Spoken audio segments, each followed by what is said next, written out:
Hyperbolas day 2, just a reminder from before, A always comes first.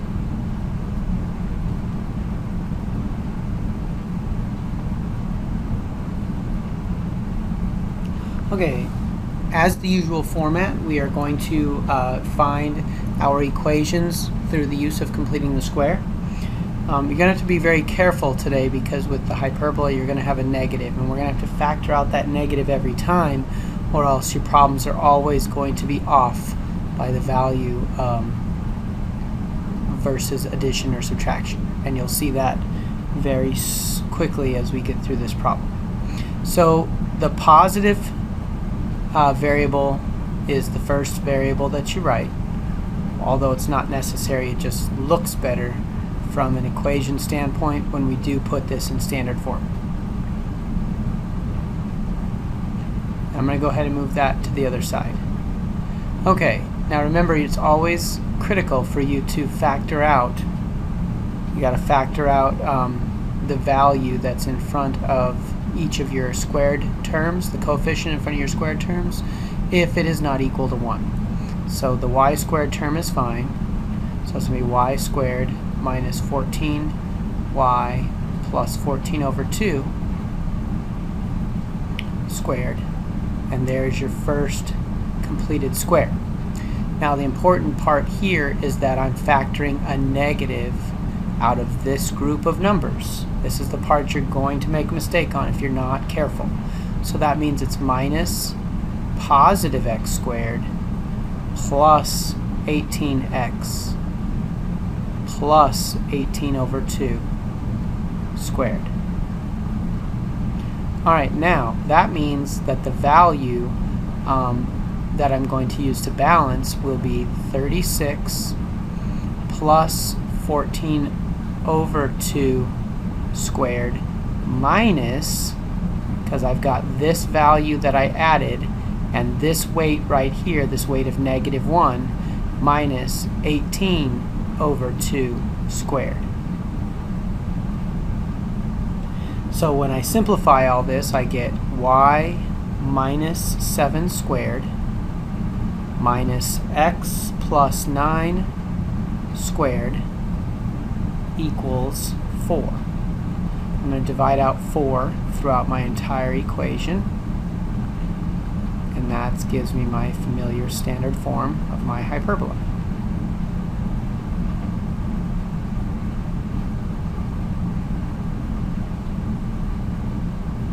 Alright, now I'm going to draw this guy. So we're going to go left 9, up 7. There's my center. Since it's 4 all around, I'm going to go left 2, down 2, right 2, and up 2. Draw my fundamental rectangle.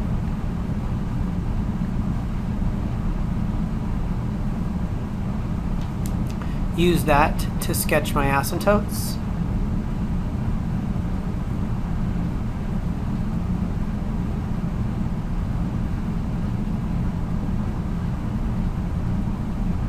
And use that to create my hyperbola.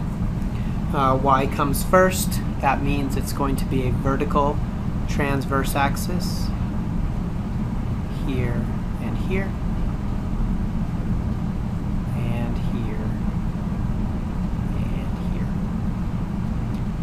This is my conjugate axis, these are my vertices, and my hyperbola is ready to go. Question number 2.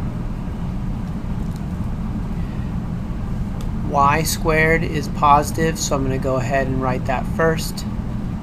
Minus 6y minus 9x squared minus 36x equals 36. Y squared minus 6y plus 6 over 2 squared is my first group, minus 9 times positive x squared plus 4x, because I factored out a -9, plus 4 over 2 squared is my second group. That equals 36 plus 6 over 2 squared minus 9 times 4 over 2 squared. Simplified form, y minus 3 squared minus 9 times x plus 2 squared equals 9. Divide out your 9 to the other side. Y minus 3 squared divided by 9 minus x plus 2 squared over 1 equals 1. We'll start with our center, which is at -2, +3.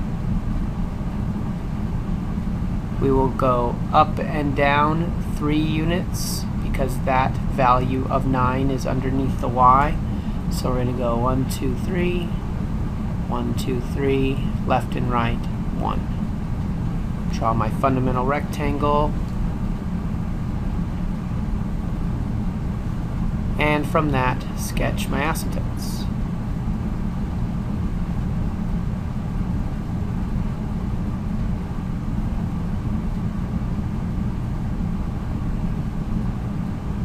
Again, y comes first, so I'll be sketching my hyperbola off the top and bottom edge of my fundamental rectangle.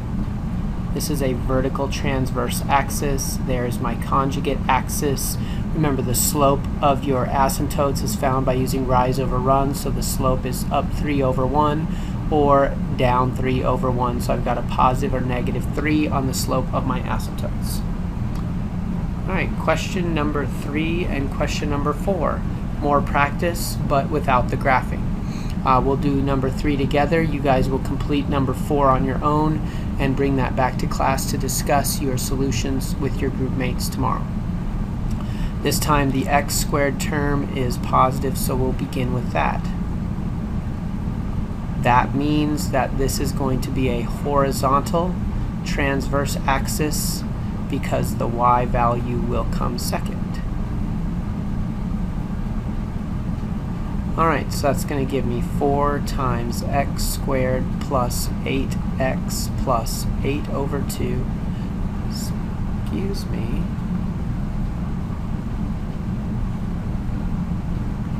plus 2x plus 2 over 2 squared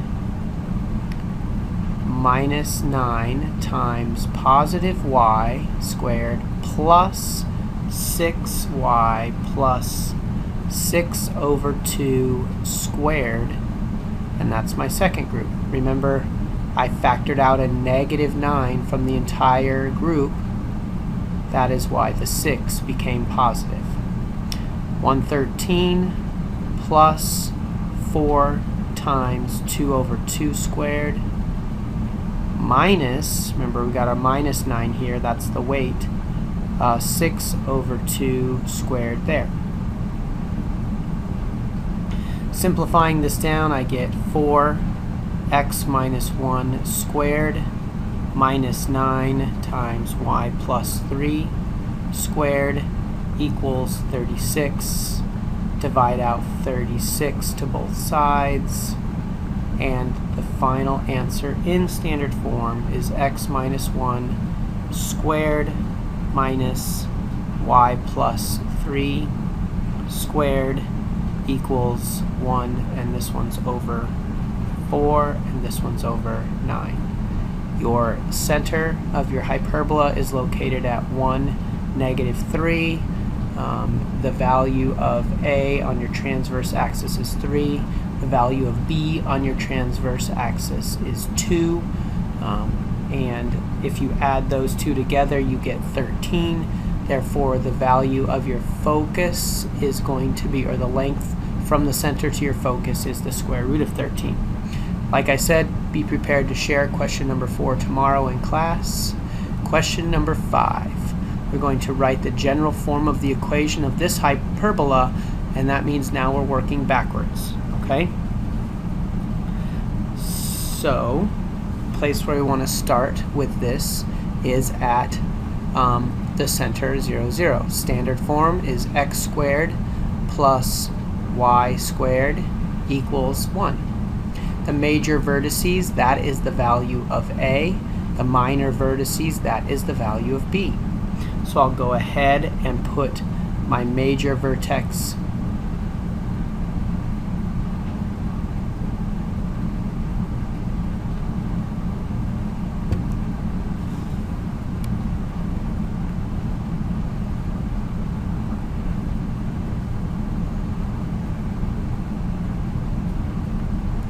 Alright, we'll be writing in general form, so we're going to start with the standard form. You've got to be a little bit observant here before you begin.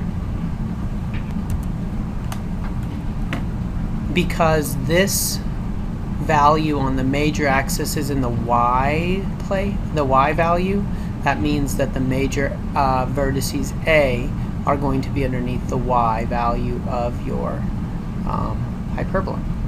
Now, an easy way to solve this problem and really understand what you're looking at if you're confused by my explanation is, of course, to simply sketch a picture of this. And that's what I've been focused on the entire time. So please, if you're confused as to which of these values comes first, sketch a picture of this. Remember that your hyperbola comes off the major vertices. Draw your hyperbola off those major vertices, and then you'll be able to get your equation from that. Okay, now an easy way of doing this, for me, is to get a common denominator that is common among all three of these denominators. Notice that there's a denominator here even though it's not written.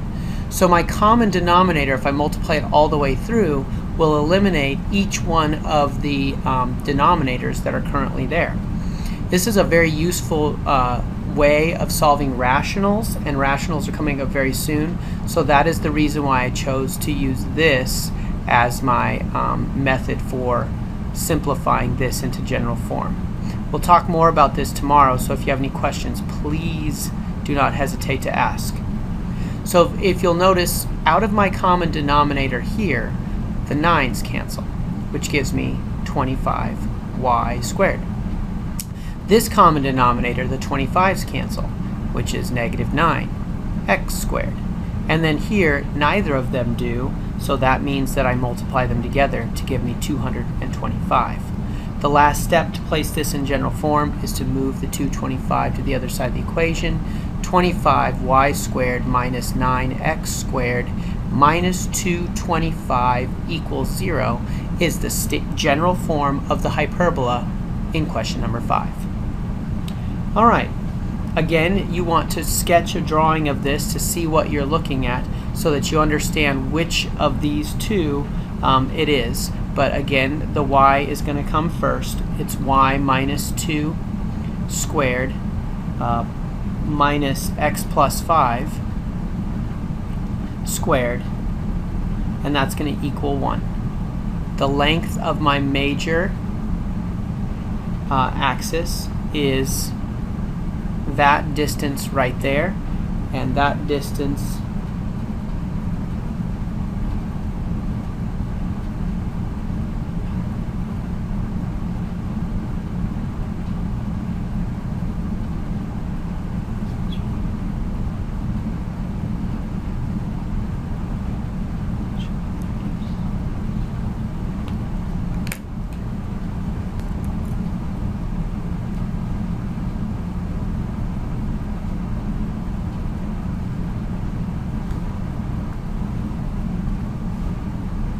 So we're going to have y minus 2 squared minus x plus 5 squared equals 1. The distance here is the length of the major axis. That's 2a. So you divide that distance by 2 to get 3. 3 squared is 9. The distance here is the length of the minor axis. That's 4 units. Divide that by 2 to get b. b squared is 4. Again, I'm going to employ that tactic of common denominators to help me cancel out all of my denominators. So I'm going to multiply 9 times 4 throughout the entire equation. So that means the 9 cancels here, giving me 4y minus 2 squared minus 9 times x plus 5 squared equals 36. Now we have to use order of operations here, and that means that I will be multiplying out these perfect square trinomials before I distribute the 9 and the 4 into the equation. So I get 4 times y squared minus 4y plus 4 minus 9 times x squared plus 10x plus 25 equals 36. Now I can distribute the 4 and the 9 throughout the parentheses and give me 4y squared minus 16y plus 16 minus 9x squared minus 90x minus 225 equals 36. I'm going to subtract the 36 to the other side and combine all of my like terms. Once I've done that, I am in general form. Y squared minus 16y minus 9x squared minus 90x minus 245 equals 0. Please be prepared with question number 4 and any questions you may have concerning Hyperbolas Day 2.